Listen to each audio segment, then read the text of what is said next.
So I want to test out a new pump for the Reef in a jar.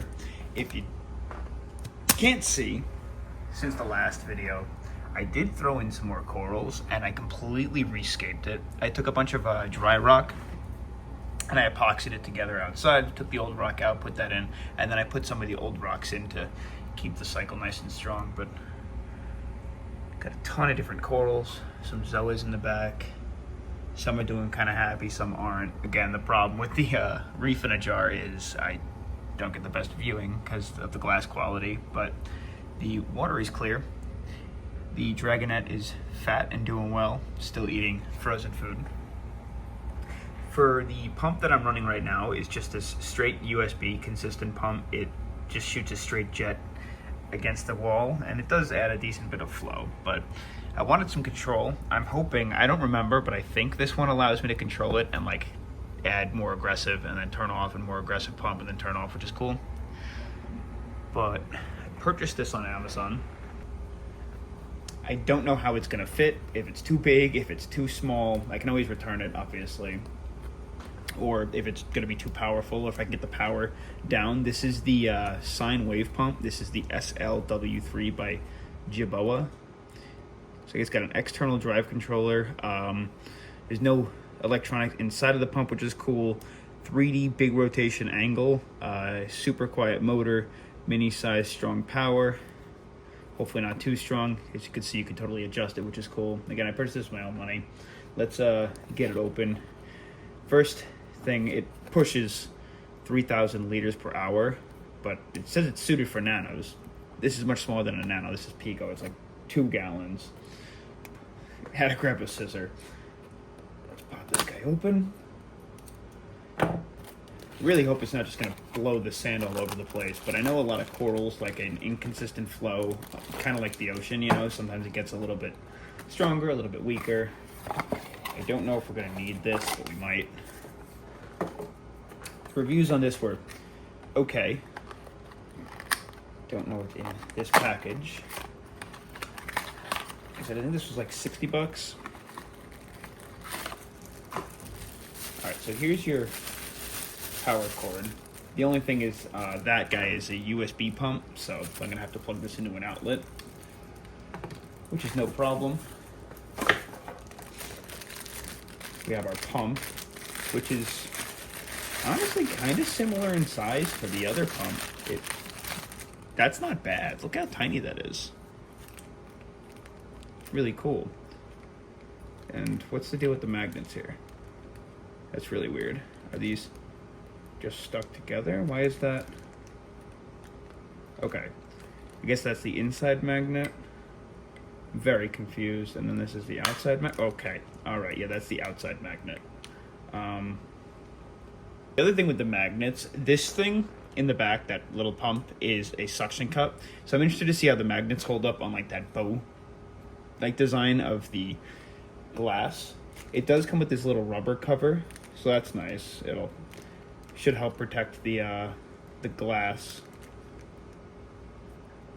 And then this is the outside magnet. Just be careful when we put putting that on. This looks like your controller.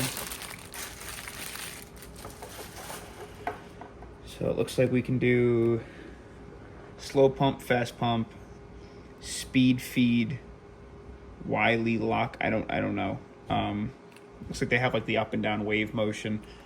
I'm gonna have to really read through the directions before we throw this in. Okay, let's slowly and carefully remove the other pump. We're gonna unplug it, run the wire through the back, make sure it's nice and clear of everything. Pull the lid off, and then we'll get our paws in there and pop the pump off the wall. Perfect. Pump's relatively clean because I did clean it. I had an anemone scorch itself on this pump, which is crazy. I didn't think it was even going to be able to, because if you look at the place where the suction comes in, or it pulls in, I didn't think there was going to be a way the anemone could get in there, but you know, decided to kill itself. So that was a mess. Luckily it's a small system and I was able to get a water change done pretty quickly. Drop the pump in first. We'll throw this guy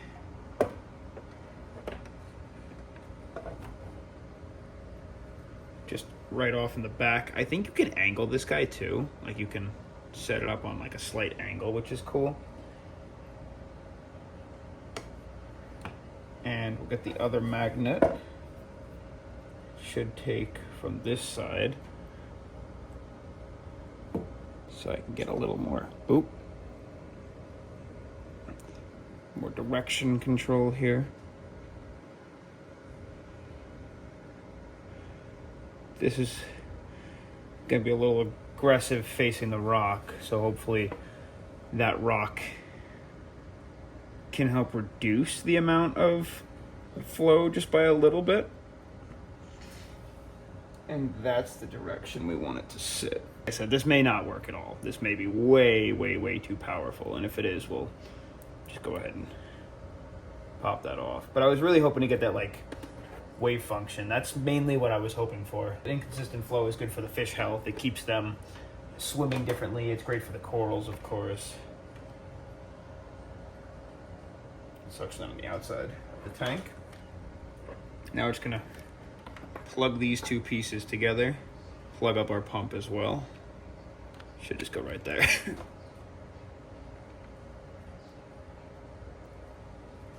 All right, it's pumping. It is pumping. I don't know. Sometimes it's just initially aggressive. Let's bring it a little lower so we can see what's going on in the tank. Obviously, it's going to kick some stuff around. Primarily, we're looking to make sure that none of the sand is flying all over the place. That's definitely important. Make sure the mandarin can still swim. I'm going to start messing around with the controller. It should be on its lowest setting. Oh, is it on a wave setting? So just a quick look at the directions. A couple different things. You have your mode and night. You press the button to select modes and enter the night mode by long pressing down. So a lot of these are long press to switch between the tops and the bottoms. Your speed and feed, press the button to adjust the flow and enter the feed mode by long hold the button down. I think this is what I'm looking for. Press the button to set master control. No, it's not. Is it? No, this isn't what I'm looking for. This is what I want. You're going to rotate the knob to adjust different wave periods and patterns in the W1 mode. This is what we want to adjust the flow speed in W2 and else mode. We want else mode. To shift the time in mode C. Okay, so if you can see this guy, it's all the way in the back. I personally think it's doing an awesome job. There's a few different things that I had to do. I had to figure out how this worked because there's just so many little adjustments on this controller. You could see all the different settings here, all the speeds, and a bunch of buttons. But after taking a look at the instructions, I don't really have to worry about flow mode, shift to flow, stuff like that, because a lot of these are working for multiple pumps. But you have a couple different options. Wave 1 mode seems to do high speed and then turns off. High speed and then turns off. And you can adjust the flow on like what it would be at that speed. Wave 2 or W2 is more of like a gradual wave mode. It goes more up and down and up and down. So it's not just turning off, turning on. However, I like random. I think it's good. It kind of mimics like a real ocean almost in a way. There's always a current, sometimes stronger, sometimes less. So I went with the else mode, which is one or more pumps can operate at the same time. It is a random mode as the power of the pump is changing to a random data all the time without regulation. So it should go pretty aggressive and then pretty slow, and then I actually really like that. It seems more like ocean-esque. It's more natural. So right now, obviously, everything's all kicked up, pulling bubbles and whatnot, and some of the stuff's getting mixed up from the rocks. But as you know, it'll start to kind of dwindle down. And Dragonette's definitely a little shooken up by it for now, but I'm sure she'll get used to it. They can handle pretty high flow, believe it or not. They actually seem to enjoy it. I've seen her and the other pump pushing against the flow, which is cool. Something I did notice, I don't know if you can hear it. I'm going to put this really close to the jar. It does make a little bit of noise, but you know, whatever. So obviously everything's a little shook up. Some of these mushrooms are torn up because during like shipping, obviously they were on this rock and they got smushed, and when I busted the rock, a couple of them had tore a little bit, but they will heal themselves. But you could see like the GSP, when it gets a little strong, is rattling a little bit, and that's good to see. The mushrooms are moving a tad bit. Hopefully they'll get used to the flow too, especially when it gets more powerful. This is always in the back. This guy's honestly pretty stagnant, good for him. This Gorgonian, reaching out. She's loving the flow. It's gotta be cool. I feel like you're in the ocean again, you know? You can see this little coral over here is definitely moving around. The bottom of it was like bleaching while it was in the shop. I brought this home yesterday. Some of the zoas are in like direct flow, like this guy is like electric blue. You can't see it really. I might have to move that down. This one's open and facing away, so it'll probably start to grow downwards. You got the little mushroom down here.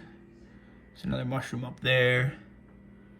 Some more interesting like corals that coat things, some darker space, less lighting corals in the bottom as well. So I think we're in pretty good shape, honestly. You can see even some of the hair algae moving. That's what you want to see. Flow is key here. And I'm so happy. But yeah, I think it's time to retire this little pump. We'll clean it off. I'm not gonna throw it out. But if you're looking for a small Pico pump for a 2-gallon jar, the Sine wave pump, the SLW3, I think is the smallest adjustable wave pump on the market, if I'm not mistaken. And hopefully it holds up long term. We'll keep this one as a backup.